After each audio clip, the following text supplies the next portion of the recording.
Amma baad, kwa hakika tupo katika hadhara ya Bwana Mtume Muhammad sallallahu alayhi wasallam kama hali inavyojieleza, na walikuwa wamesema niseme,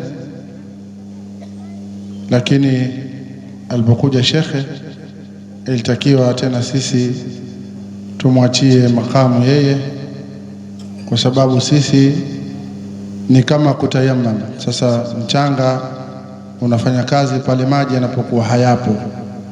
Maji yakishafika mchanga tena unakuwa kazi hauna.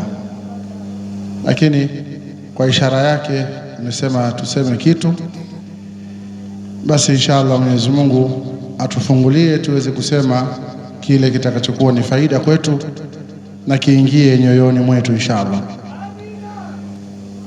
Nitaeleza aya moja ambayo kwamba itusaidie katika maisha yetu, kwamba namna gani tunatakiwa kuishi kutokana na maelezo ya Bwana Mtume Muhammad sallallahu alaihi wasallam, lakini na mafundisho ya Qur'ani aliyotuletea. Aya inayosema ma salakakum fi saqar. Hili ni swali wanaulizwa watu wa motoni. Ma salakakum fi saqar, kipi kilichokupelekeni nyinyi motoni? Saqar wanasema wadhin min awdiyati an-nar wa hiya ashaddu adhaban wa ashaddu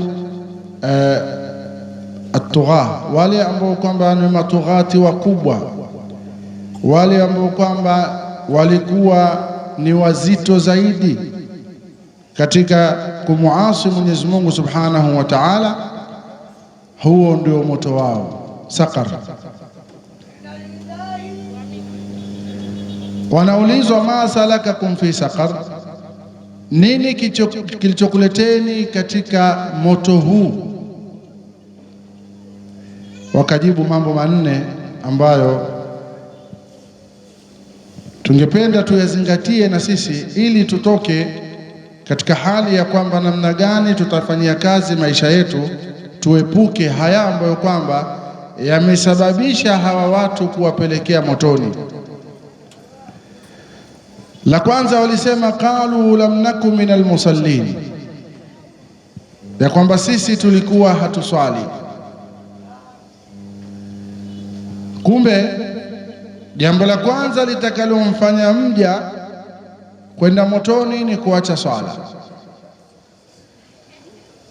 na kama vile alivyosema Bwana Mtume sallallahu alayhi wasallam, awwalu ma yuhasabu anhu al-abdu yawm al-qiyamah as-salat, kitu cha kwanza mja kufanyiwa mahisabu, kufanyiwa tathmini, kuonekana kwamba huyu ni wa motoni ama wa peponi, ni ibada ya swala, ambayo kwamba leo ndugu zangu, wal haqu yuqal, lazima tuambizane ukweli. Sisi watu wa maulid wallahi ni wazito sana katika ibada ya swala, na hasa tunavokaa katika vikazi hivi vya maulid. Maulidi zetu ni kama hivyo, yanakwenda mpaka saa 6, saa 7, saa nyingine wengine wanakwenda mpaka saa 9, halafu mtu akitoka pale anakwenda kulala, alfajiri imempita. Huu ni mtihani ambao kwamba inatakiwa tujirekebishe. Na wakati mwingine ni upi unaotupita sala sisi watu ambao kwamba tunapenda mambo haya? Ni wakati wa kufanya zafa zile, tunapokuwa tumetoka kuswali alasiri, madrasa yoyote ile au maulidi sehemu fulani kuna zafa, tunakwenda zafa.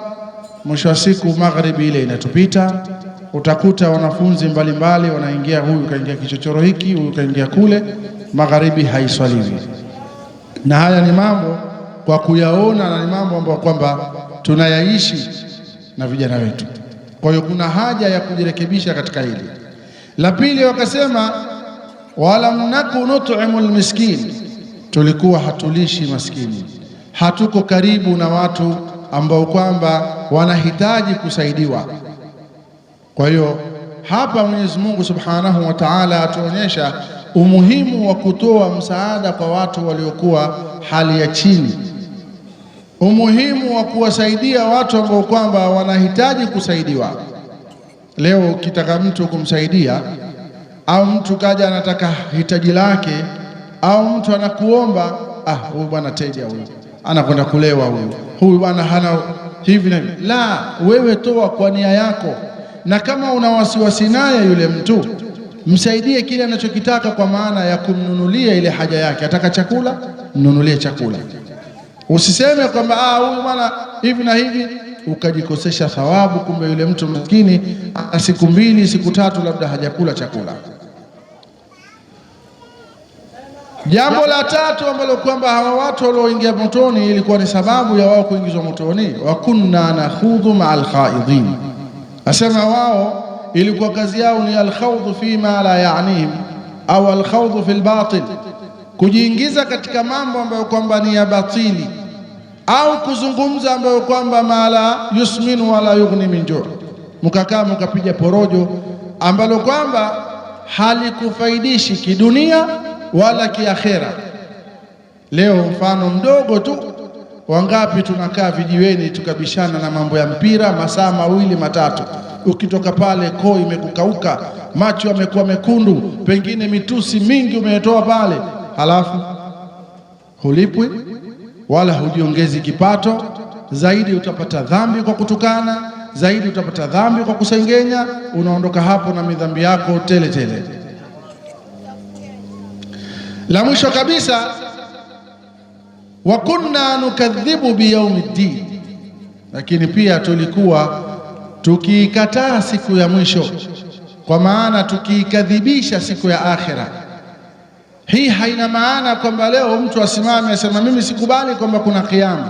La, Waarabu wanasema lisanul hal afsahu min lisanil maqal, ulimi wa vitendo una ufasaha zaidi kuliko ulimi wa maneno.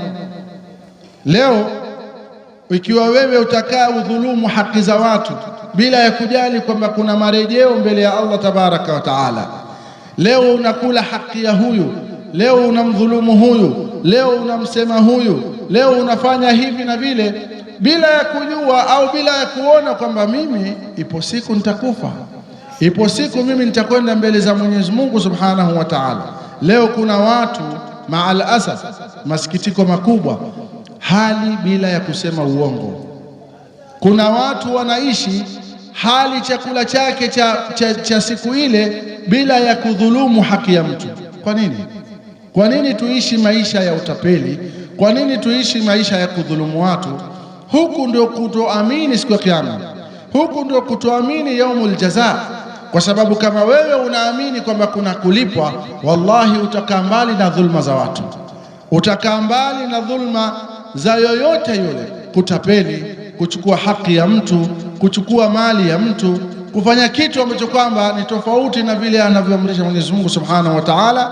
Yote haya ni kuonyesha kwamba wewe hujali kwamba kuna kiyama, na kutojali kwamba hakuna kiyama maana yake ni kama kwamba huamini kwamba uwepo wa siku ya malipo. Ndugu zangu, tushikamane na ibada ya swala, tushikamane na ibada ya kulisha waliokuwa chini yetu, tuachane na vijiwe ambavyo kwamba vinatupotezea muda, ambavyo kwamba havituingizii thawabu. Lakini pia tuache suala la kutojali kwamba kuna malipo siku ya Kiyama, ikawa wewe utamdhulumu huyu, utamsema huyu, utampiga huyu kwa dhulma. Kwa sababu dhulma si kuchukua mali tu, hata kumnyoshea mwenzio mkono bila ya haki, hiyo ni dhulma.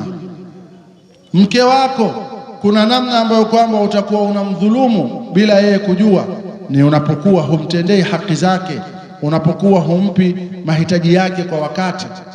Wewe umesafiri, umeenda zako labda maulidini huko, umekwenda pengine sijui kitu gani day, hizo day zimekuwa nyingi alhamdulillah. Basi unakwenda huko, kama ni mkoa, kama ni nje ya nchi, ukae wiki nzima hujui familia yako wanakula nini. Ni haramu, ni madhambi unapata. Kwa hiyo tujirekebishe, ili tusiingie katika sakar ya Mwenyezi Mungu aliyoiandaa kwa sababu ya watu waovu. Mwenyezi Mungu atuhifadhi, atulinde, wala sikusimama isipokuwa ni kufuata amri ya shekhe wangu hapa, lakini pia mzee wetu sahibu makamu wetu aliyoko hapa Shekhe Mbukuzi. Tumesimama kupata nadharu zao na kupata maangalizi yao ambayo kwamba iwe ni sababu na sisi kufutiwa madhambi yetu.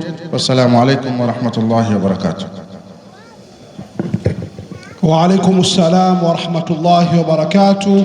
Tunakushukuru Sharifu Abul Hasan kwa maneno yaliyokuwa mazuri, na bado shughuli yetu ipo katika utulivu uliokuwa mzuri, kwa sababu mashekhe wetu na wazee wetu wako hapa wakitutizama na kutuchunga kwa haya ambayo tunayoyafanya.